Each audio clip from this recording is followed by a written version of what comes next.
Oke, halo semuanya. Kita kembali lagi di pelajaran Intermediate Accounting 2. Kali ini kita akan bahas chapter baru, yaitu mengenai Accounting for Income Tax, atau di buku bisa kalian lihat di chapter 19. Oke, kita mulai dari konsepnya. Nah, jadi nanti kita akan melakukan perbandingan antara accounting sama pajak. Kalau misalkan kalian kan udah belajar pajak nih, nah pastinya kalian pernah belajar bahwa ada hal-hal atau ada item-item yang menurut akuntansi diperbolehkan, tapi menurut pajak tidak boleh, atau mungkin sebaliknya, kayak gitu. Nah, di sini tugas kita adalah merekonsiliasi perhitungan menurut accounting kita menjadi perhitungan menurut pajak gitu. Nah, jadi kita akan cari tahu perbedaannya antara accounting dan tax. Nah, nanti laba sebelum pajak untuk accounting bahasanya atau istilahnya adalah pre-tax financial income. Jadi nanti kalau ada kata pre-tax financial income artinya adalah laba sebelum pajak dari sisi accounting. Sementara dari sisi pajak, laba sebelum pajak disebut dengan taxable income. Laba yang dikenakan pajak.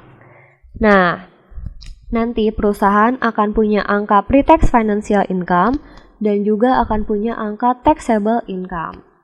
Pre-tax financial income ini adalah laba sebelum pajak menurut perusahaan. Tapi kalau taxable income, laba sebelum pajak menurut perpajakannya. Nah, nanti pre-tax financial income akan menghasilkan angka income tax expense, sementara taxable income akan menghasilkan angka income tax payable, seperti itu. Nah, antara pre-tax financial income dan taxable income itu ada perbedaan nih.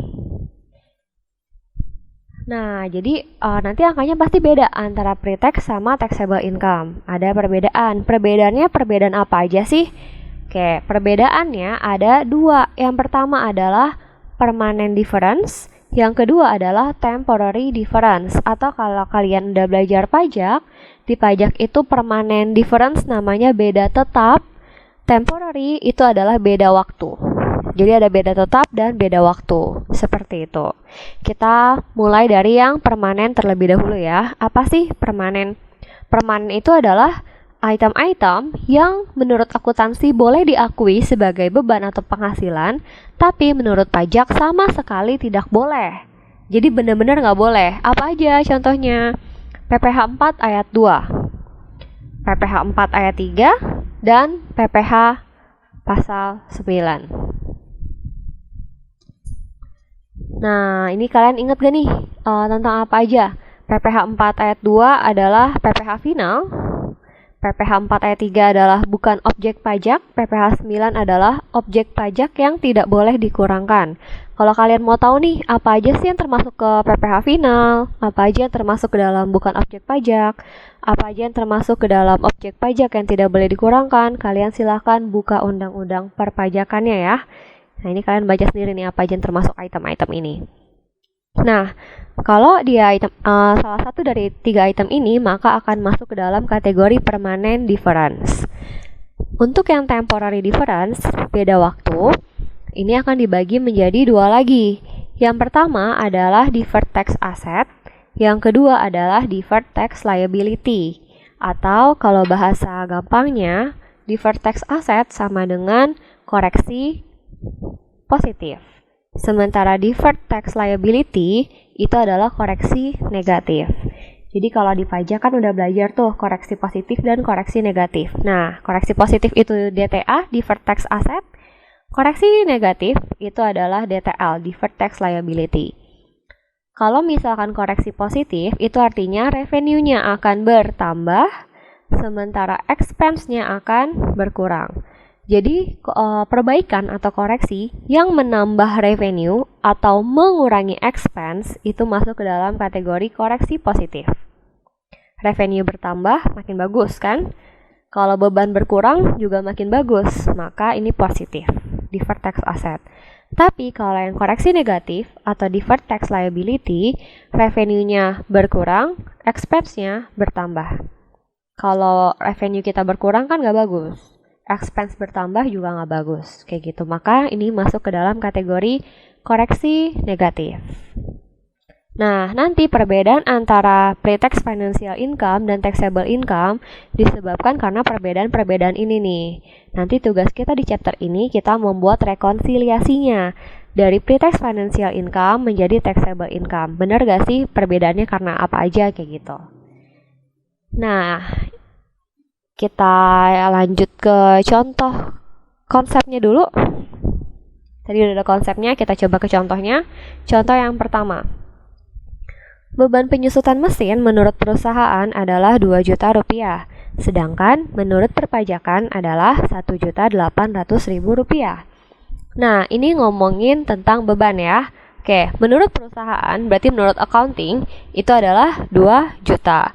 Menurut perpajakan adalah 1.800.000. Selisihnya adalah 200.000. Oke. Nah, tugas kita adalah selalu membuat dari accounting menjadi seperti angka pajak. Berarti dari 2 juta kita mau jadiin ke 1.800.000.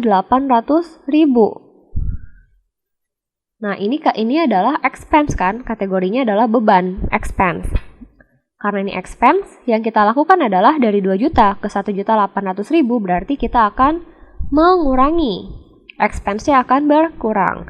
Kalau expense berkurang, maka ini masuk kategori DTA, Deferred Tax Asset, gitu.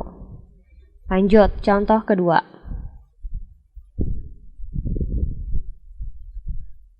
Beban penyusutan mesin menurut perusahaan adalah 2 juta, sedangkan menurut perpajakan adalah 2.500.000. Menurut accounting 2 juta, menurut taxnya adalah 2.500.000. Selisihnya adalah 500.000. Nah, ini kategorinya adalah expense atau beban, sama ya. Dari 2 juta kita mau jadiin ke 2.500.000. Berarti yang harus kita lakukan adalah kita melakukan penambahan. Kalau expense bertambah, maka DTL gitu. Contoh selanjutnya, contoh ketiga. Perusahaan mendapatkan bunga deposito sebesar 10 juta rupiah. Nah, bunga deposito, kalau kalian ingat, ini masuk ke dalam kategori PPh final. Karena masuk ke dalam kategori PPh final, maka ini termasuk permanent difference, gitu.